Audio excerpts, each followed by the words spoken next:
Intermission, some of Juan's leaves are brown. No! Juan, are you okay? Okay. Let's cut at the root. Okay. Okay, let's go back. I'm doing everything. I'm doing everything right now. Hello. Hi. Welcome back to Big Little Mia. I'm excited to record today's video because I've been thinking about it for a while, and this is going to be a very vulnerable video.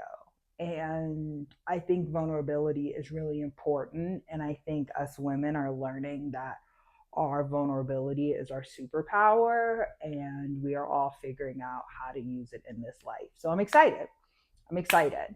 But let's talk about our outfit of the day. Okay, I'm going to be honest. I'm not giving very much because I have a lot of things to do today, but I feel like I'm giving like 90s supermodel airport look. They always had like a cute little fit in a baseball cap. Mine just happened to be from a resort, but I'm washing my hair right after this. So I was like, whatever. And again, I don't know. When it comes to those videos, I really want to try to come raw and who as I am. Like, I'm not going to get done up. Like, this is me. So sometimes I'll be done up, sometimes I'm not. Today I'm giving 90s supermodel off the plane, and that's fine. In 2 days I could be giving Glamazon, but I'm going out of town this weekend. So wanted to make sure I got this video up because she's a content creator. She's trying. This cord is going to drive me nuts if we're being honest. Also, this is the first time. I know I just knocked my Wi-Fi out. Shit. Wait, let me take a little sip. Okay. Today is the second episode of our part 2 of Inner Work. If you are new, we are doing a series called It's Mia's World. It's Mia's World is comprised of 3 different parts. My life episodes, which I've completely finished. So if you haven't seen those, go look at the life episodes for my journey. And now we're on to part 2, which is Inner Work.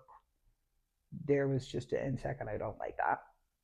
We are on part 2, which is the inner work. So last episode, I talked about who I was versus who I am becoming, because essentially, this is a journey within a journey. I'm on my content creation journey, which is a journey within itself. But on that journey, I'm explaining my journey so you can kind of get to know me better. But the inner work and the inner healing is a big part of my journey. And I think it's something that we don't talk about enough. So I really wanted to make it its own section. I didn't just want to sprinkle it in throughout the journey because there's so many things to talk about. And today we're going to talk about my relationships. That's scary. And I know that some of my exes watch this. Disclaimer, okay? This is not a video to bash any of my exes. Because to be honest, I am in a good place with most of my exes, which I worked very, very hard. Now there's some of them, there's some of them that I'm like, I hate you. I still hate you. But most of them, we are in a really good space or we're friends. I know that I am very rare in that sentiment. So I am not advising anybody to do that whatsoever. I'm just talking about my scenario. So this video is honestly, it's going to be more about my mistakes within relationships opposed to my relationships in general, but also too, I know a lot of people are nosy and want to know about my relationships. I had somebody DM me the other day and was like, what happened? I was like, okay, hi, nice to talk to you too. So I talk a lot about being a Libra, and that's not an excuse for any of my decisions, but I do think it plays a key factor in kind of who I am when it comes to relationships. I am very Libra coded. I have a Libra stellium. And for those who don't know what that means, Libras are just lovers. They're lover girls. So when you have that many planets in one sign, you're a super lover girl. So, and I've always I've always, deep down inside, I am a lover girl. I might not seem like that outwardly, but I am a lover girl. I love being in a relationship.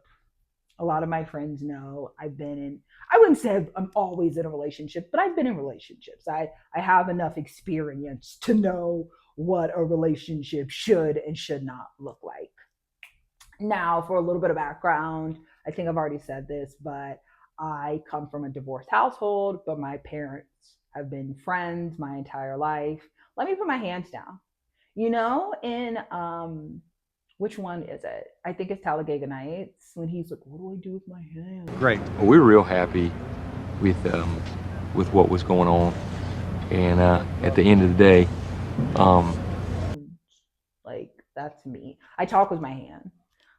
My Mimi told me that there was some Italian in there, so I just blame that. I blame it on that, but it is what it is. But I come from a divorced household. Now, because of that, I've always looked at relationships a little bit differently than, maybe somebody who grew up in a two-parent household. I think I've always looked at relationships a little bit more realistic opposed to some people, which isn't their fault by any means, but that's just the observation that I've had. Now, let's start into why I've always kind of been in relationships, okay? So most of my life, I kind of grew up in more of like a whiter world. My school was very white until I went to public school. From like first to ninth grade, like I just, and I can be very frank and I can be really honest. As a Black girl growing up in a white world, like I wasn't desirable. So for a really long time, I didn't think I was pretty. I didn't think I was cute. I didn't think I was all of these things that I was. But because of the environment that I was in, I never really thought I was those things. So it wasn't until I really went to public school and then I started dating and I was like, oh, wait, I'm cute. I'm cute. Oh, I didn't know. I didn't know. Oh my God. Like I really, in my heart and soul, I just didn't know. I always thought I was kind of like this awkward, gangly girl. So, you know, going into high school like that, I can be honest, when you do not have self esteem, when you are not secure in yourself, you will end up in number one, situations, and number two, relationships you have no business being in. And that's me. Hey, raise my hand. Like the iPhone girl, like that's me, So that is really what plagued a lot of my initial relationships, I would say, probably from like high school to college. So most of those relationships were wrong for me, but like it was for everyone, I was young, I was insecure. Looking back, there's so many instances where I'm like, I should have walked away. I should have stood up for myself. I just shouldn't have been in that scenario, but you just don't know. And that comes with learning. But I would say from the beginning, the individuals that I dated from high school to college made me feel like I wasn't enough. They made me feel like I should be a certain type of way. And, being a younger girl, I was like, okay. Because also, too, I think within the last 5 years, probably, or since the pandemic, I think the messaging has really changed around relationships or women being in relationships. But for years and decades and centuries and generations, it's been like, girl, you need to be like this to get a man. You need to be like this to get a man. You ain't cute enough to get a man. Are your nails done? Do you look right? Are you, there's just like all of these qualifications. So I still feel like that narrative was being perpetuated when I was in high school and like to college. So I was like, oh my God, like he said I wasn't like this. I need to be like this, or I need to be like this. And granted, I wasn't a complete pushover. Okay. I've never been a complete pushover. So there have been some scenarios where I was like, what you talking about, Willis? Who are you? Honestly, sometimes I was like, who the fuck are you to be telling me, ho? Who are you? Ugh. Be telling me what I should be and what are you doing? There's two sides of me. There's like okay, all right, and those sides like bitch, like, and and they're always at war. That's also something about being a Libra. So, and that's also something that's always played into my relationships, but we'll get there. So, high school, I had typical like whatever boyfriends. I had one. I do think in every phase of my life there has been like one relationship that's like really like played my mindset, my mentality. I had a boyfriend that I was obsessed with in high school to parts of college. I was obsessed. I was obsessed. I was obsessed. I was obsessed. I loved that man. I said it's me and him till the end. Till the end. Okay. And it honestly was because I had, wow, we're gonna go really deep, but why not? Why not? It was because we had like looking back, it was giving like Outer Banks. It was giving like Riverdale. It was giving like high school drama, like it just was. It was giving everything that you want it to give at like 16, 17, 18, 19, 20. I'm trying to tell you, I was obsessed with this man for so long. Oh my God, I just loved him.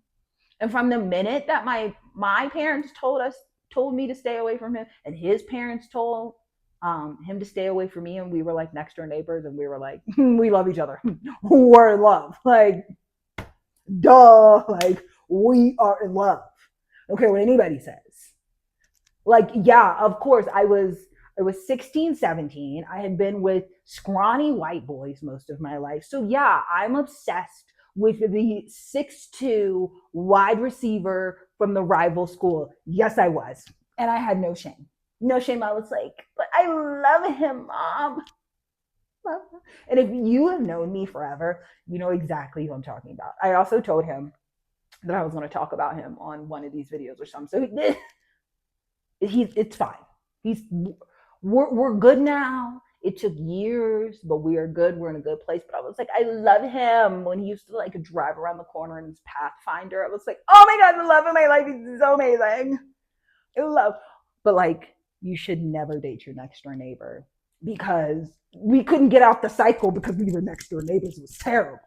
It was terrible. But like anything he like said about me or any ways that he treated me, like being that young, I internalized it and it did plague the rest of my relationships. I mean, he was an asshole at the time. He knows he was an asshole. He was an asshole for many fucking years. Like, but like also too, I was psychotic. So it was like you had asshole and a psycho, and it was not good. We had similar friend groups, but like I was like, oh my God, I love him. So that was my first one.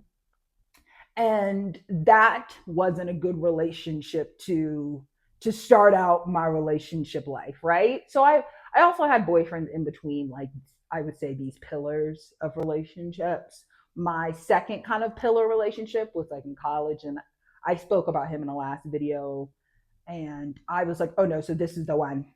This is the one, we're gonna get married. Yes. Like I just knew it. I was like, this is it. Our families were cool. Like we traveled internationally together, like at a young age. Like we were like in it. We were in it to win it. But I also think we were just like too young. Like we were best friends. That's the thing. Like we were friends first before we even got into a relationship, which you should always be. Your partner should be your best fucking friend, your dog, your home skillet biscuit. If your partner, he, she, them, they, it, elemental P, if that partner is not your best friend, that's not your person, that's not your soulmate. And what I'm saying is not, they don't need to be your everything, but you should want to come home and gossip with your partner. That should be like an indicator. If you don't want to come home and gossip with your partner, that's not your bestie. But like I said, you should have other friends, but that should be like, you my best friend, you my go-to, like Drake said. Like that's what it should be. And he was my friend for a really long time before we started dating. So that was another reason why I was like, oh, this is it, baby. This is it. I had done holidays with his family. He had done holidays with my family. Like we had very like parallel dreams. Like I just thought it was it. But again, we were very young. We were very young. And I think once I got to college and in my early 20s, I didn't realize how much like repressed emotional trauma I had had. So I definitely think that played a role in a lot of my relationships as I was younger because I just didn't know. So then you add that on top of like being young and hormones and like all of these things. And like, I can say, like, I am like a retired crash out. Like, I'm retired. She's retired, but she existed. She was alive for a very long time. And a lot of my friends are like, "Oh my god, I can't believe." Yeah, because I didn't curse my friends out. I cursed them out. And to be honest, I'm not gonna lie to y'all. I have always had guy friends. And I think I've always had guy friends because I wanted to make sure that I wasn't as psychotic as I thought I was being. Now, sometimes I was, but a lot of times they were like, "You're not. Keep on crashing out." And I said, "I will. I will." So, any of my exes, it probably was my guy friend's fault because they said I could crash out. Just saying. So, after that was like my first big real heartbreak. Like I crumbled because I like I've said this in past videos. I thought that I was going to be like a wife and a little career, and that's what I saw with this person. And when it didn't work out, I was like, oh my God, like, what do I do? I'm never going to meet anybody. Like, we met in my eyes at the perfect time. We met in college. Like, we're going to be college sweetheart. Like, in my head, like, I had the whole story and the whole narrative. And I was like, well, what do I do now? What do I do? I don't know what, like, is my life not over, but like, am I going to find anybody? Am I going to meet anybody? Like, we were also on and off for years too. One thing about me, I just have a specific personality. So when it came to relationships, it was very hard for me to let go of them because for in my mind, I was like, this is the only person who's like really gonna get me. Like these other crustaceans out here, out in these streets, they not gonna get your girl. They're not gonna get big little me. They don't get it. They still don't get it, but that's neither here nor there, you know? But it was really hard for me to let go of a lot of relationships. So like I was the queen of U-turns. I have no shame. I would U-turn right back to my exes. I'm like, I don't do you think there's anything out there? I don't think there's anything out there. Okay, let's try to figure this out. And also too, I'm somebody, it takes a long time for me to like love deeply. So once I finally do, I'm like, oh, am I gonna love again or no? I don't know. I don't know. So after that relationship ended, that was the first time where I really looked at my life and I was like, okay, maybe this isn't what I'm supposed to be doing right now, but what am I supposed to be doing? And also, what do I really need out of a relationship? What do I really want? I think those high school and college relationships, I tried to put myself in a box of what I thought that they would want me to be. And that never works for anybody. And it wouldn't have worked down the road. So I'm very thankful that it didn't work out, especially before like marriage and kids came into play, because that was a really big thing for me. I'm like, baby, I'm not gonna be one of those ones that fake it to the aisle. I'm sorry, not trying to be mean, but there are too many of y'all out here that know that y'all should have not married that man, and you waste everybody's time and effort and energy and money. I'm saying it on this internet, and y'all need to stop it. Y'all knew that man was crusty before you walked down the aisle. Okay, you could have got your deposit back. I can never get that money back. I can never get that money back. I can never get that time back. I done spend 2-3 grand on a man that you knew it wasn't gonna work out with, or a woman that you knew it wasn't gonna work out with. Stop doing that to people, y'all. Y'all gotta stop it. We gotta stop it. We are in a recession right now. We are money ain't looking like it used to be. Stop doing that shit. Wait it out. A long engagement is okay, but stop it. Stop it. Because I didn't want to do that to people. I'm like, if I get everybody in a room, this is my dog. This is my man. Okay? Stop wasting people's time. So, as I was saying, after this second kind of pillar relationship, I was like, what do I want out of a relationship? What do I want out of a husband? What do I want out of a life? Like, what do I want? And I spent a long time single between that second pillar relationship and then like the third pillar relationship that I recently ish got out of. But I also moved around to different cities a lot after that. That's one thing I realized. At that time, I was going to stay in Arizona and I think we were going to try to figure out and do our thing. But then after that, I was like, okay, well, that doesn't make sense. What do I want to do? Where do I want to go? X, Y, and Z. And I also, if you get out of a relationship and flourish or thrive or find a dream job or a passion, that means that relationship wasn't for you. I'm just being honest. Because your relationship and your partner should bring out the best in you. And if you find the best in you after them, that wasn't the best for you. That is a pure indicator. If you, the minute you get out that relationship, if you level up in any sort of way, that relationship was only holding you back. And truthfully, looking back, a lot of those relationships held me back. But I think in my subconscious, I would end it or no, I would end it because I knew that. Like I knew that. And I would, you gotta love you. I love men. I love men. I do. I do. But a lot of men, just like a lot of women, they need help. I went to therapy at a young age, so I think that I had a certain mindset at a young age. Now I let people fuck with that mindset. Also, don't let people fuck with your mindset because a lot of time people will. If you're smarter and you're more confident, lots of time people will want to rip you down. If you know in your gut and intuition that something is correct, stick with that. Stick with your gut. Don't let these people. Don't let them.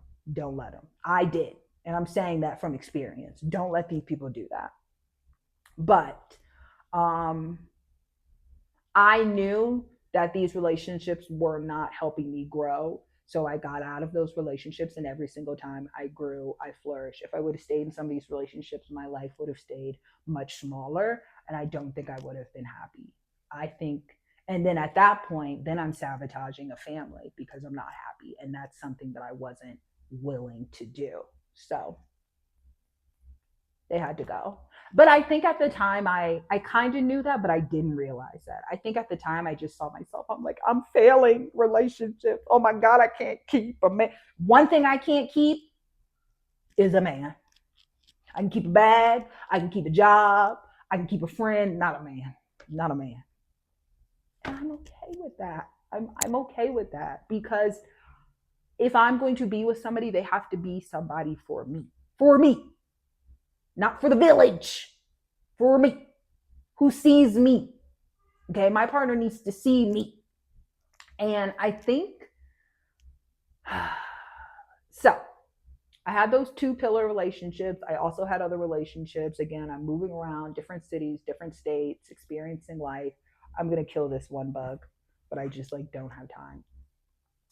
And this third pillar relationship came when I thought I was very healed and that I had gotten over a lot of the trauma that I had kind of like been through, whether it was relationship or life or whatever. And I do think after healing, the real test is a relationship. You can't just heal alone, which is something that I think we all have the misconception. I think I said that right. The misconception of you don't know if you really healed from relationships until you get into the relationship. And baby, I thought I was healed, but I wasn't. I got into that relationship and I was like, ooh, I was triggered left and right. But at the same time, good relationships are going to trigger you. It's supposed to trigger your change. It's supposed to trigger your growth. Now, I think this is where a lot of us are now finding problems and issues right now is that, okay, when your growth is, when you're triggered, are you going to grow from it or are you going to regress? And if both people are not willing to grow from, it's like one little fly. If both parties aren't willing to grow from that trigger or figure out what's going on or work together, it's just not going to work. And I think that's also too why a lot of relationships are not working. Now, I do think, look, older generations, I'm not even going to get into those relationship patterns because they also needed help, but it is what it is. But one thing I do think I credit them with is the fact that they knew that they needed to grow together in some situations. Some situations, most situations, maybe not. But I do think there was a sentiment that it's like, okay, we're together. We need to figure out how to make this work. And I think that's sometimes what we're missing right now. I think that in a lot of relationships, there's always one person that wants the other person to put up with their shit. And nobody should be putting up with anybody's shit. We should all be working together to grow, to get better. And I definitely realized in my last relationship, there are a lot of things that I needed to work on. But I also could see, okay, I don't want this in a relationship. I don't want this from a husband. I don't want this as from the father of my children. I don't want to be taking on all the load or emotional and blah, blah, blah. Like I found so many things that I didn't want for my actual future, my actual family. And I think when it comes to breakups, we should be taking away things, you know? That's why I'm like, I'm not going to sit up here and bash these men. Like, have I had some horrible times with them? Absolutely. Have I had some great times with them? Absolutely. Did I love all of my boyfriends? Absolutely. Because one thing about me, I'm not just going to say I love you because I feel like it. Please. I got too many friends for that. If I said I loved you, I loved you. If I didn't say I loved you, then I didn't love you. I know people might be out here lying. I'm not that much of a Libra, okay? I'm not. So the men, if I told you that, I meant it. I might not mean it now, but I meant it then. You know what I mean? But my last relationship taught me so much. I got into it in like my last year of my 20s going into my 30s, and that was such a, I looked it up and that was my Saturn return, and it was such a point of evolution for me. I was figuring out, okay, do I want to stay in corporate? Do I want to be an entrepreneur? Do I want to be a wife? Do I want to be married? And I pretty much knew what I wanted, but in my own personal opinion, I don't think I had a partner who was going to grow with me the way that I needed them to, because I was growing at such a rapid pace. The thing about me is, it's not that I don't like to stay stagnant, because I do think that sometimes when it comes to being stagnant, that is when you hear yourself the most. But I'm always going to grow. I'm always going to level up. That's one thing that's very consistent with me in my life. I'm always going to do that one thing that I said I was going to do. So if you don't want to grow, if you're not ambitious, if that's not what you're looking for, then I'm not what you're looking for. And I think I found out by this third pillar relationship is that I need a partner. And I thought for so long I could just be like essentially like a wife and a mother. And I think nowadays women are finding out, if you don't have a partner, you will be faced with a lot of that emotional, mental, everyday toll. And not everybody can do that. I couldn't do it. In my last relationship, I tried to work on that so much more. I thought I had been so career focused for most of my life. So I was like, let me try to step into these roles more. But I don't feel like I had a partner that really supported me. So essentially, I just broke. And I just see that happen to so many women, to be honest. And we're not talking about it enough. We're not having enough conversation around it. You can't be everything. I don't care if you're a man or a woman, you can't be everything to your, it needs to be a partnership for it truly to work. And I'm not talking about man job versus woman job versus blah, blah, blah. This is how it should look like. Whatever you're good at, you should take on. Whatever your partner's good at, they should take on. Let's level it out as a scale, okay? So everybody can feel supported. I don't even care if your husband is better at grocery shopping, his ass need to be grocery shopping. If the wife is better at mowing the lawn, then let her mow the lawn. It just needs to be a balance of what everybody is good at, so you can come together and we have equal parts. But it doesn't.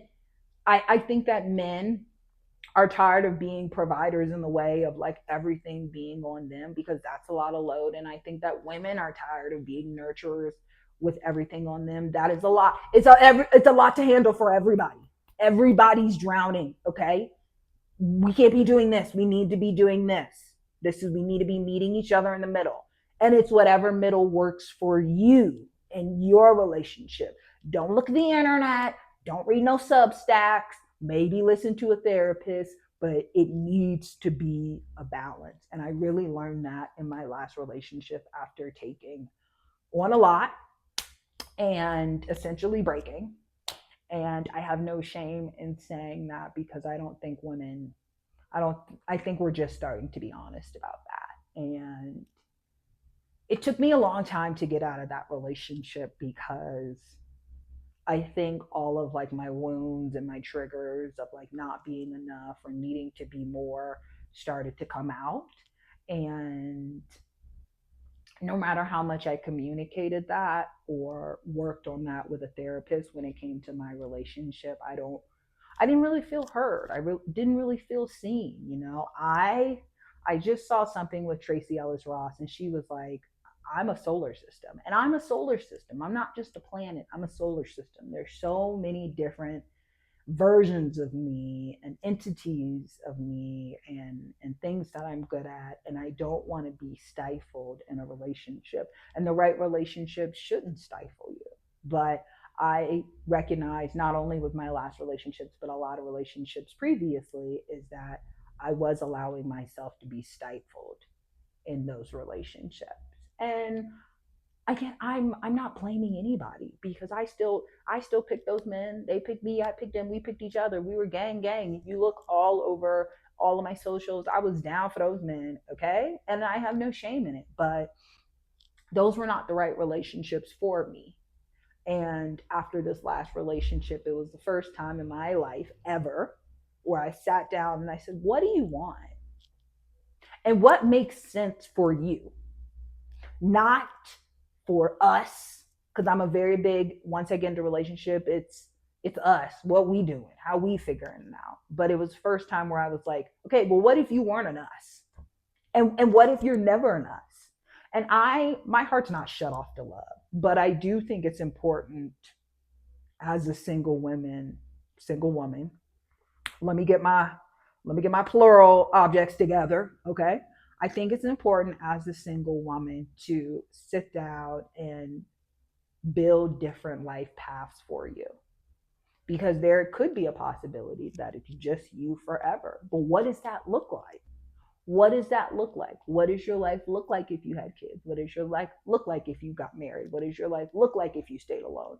I had to sit down and sit with myself and number one, ask myself if I was okay with some of those paths, but then also ask myself, what do I need to do in this life to have no regrets? And I think if I stayed in a good amount of those relationships, I would have had a lot of regrets. And again, a good amount of them were great men. I'm really happy for them. We are in good spaces. I only want the best for them. I want them to find their people. When they do find their people, I am happy for them because they weren't my people, and that's okay. That's all right. And I would say from the age of like 16 to like 31, I had pretty much been consistently dating. I was like Charlotte. I was like, I've been dating since I was 15. Where is he? You know? And I think right now at 33 and going into 34, like I'm a, I'm for the first time ever, I am okay with being single. I'm okay with just focusing on me. I'm okay with building a life that's just mine right now. Building a life, building a business, building a community that just depends on me being with me. And I think for any single women out there, I hope that you've either gotten to that place or you can get to that place. I'm not saying relationships are the devil, not by any means. I have so many married friends. I have so many friends in relationships. And again, as long as that partner is good for you and I see the best version of you coming out, I am happy for you. But if that is not happening,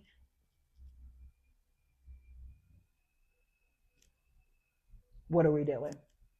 Your person should make you, and I'm not saying every single day isn't going to be beautiful. Again, social media has trained us to think these wild things when it comes to relationships. So not every day is going to be roses or sunshine. If you live with them, there's going to be a roommate period. If something happened, there are going to be dark times, but at the end of the day, your person should always be uplifting you, and that is all that I want for anybody. And that's all that I want for myself. But until I find that, or if I find that, or if I don't find that, I'm going to build a life that is authentic to my dreams now. And all I can do is look back at those past relationships and thank them for the learning lessons. That's how I look at it. I don't really sit with anger or aggression. Obviously, I don't like some of the things that have happened to me in some of these relationships, but they don't get to define my story. I define my story. I am the creator of my story and my universe. So that's where we're at, y'all. That's where we're at. Oh my God, I didn't bash any of my exes. That is so good because I could have gone on a smear campaign. Let me tell you, I could have gone on a smear. I could have said some things. I could have said some words. I could have said anything. But I think I think that has to do with my healing.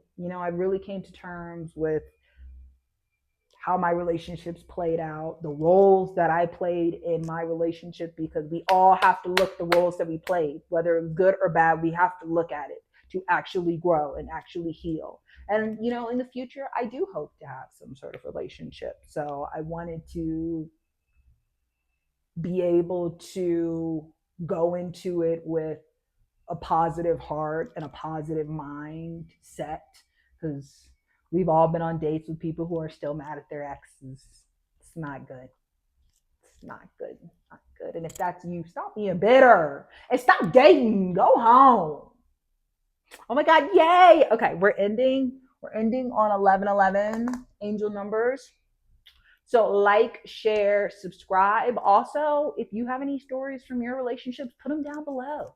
Let's talk about it. Let's have a conversation in the chats. I want us to be interactive together. So comment any stories or any feelings that you have about your past relationships. I would love to hear it. Bye.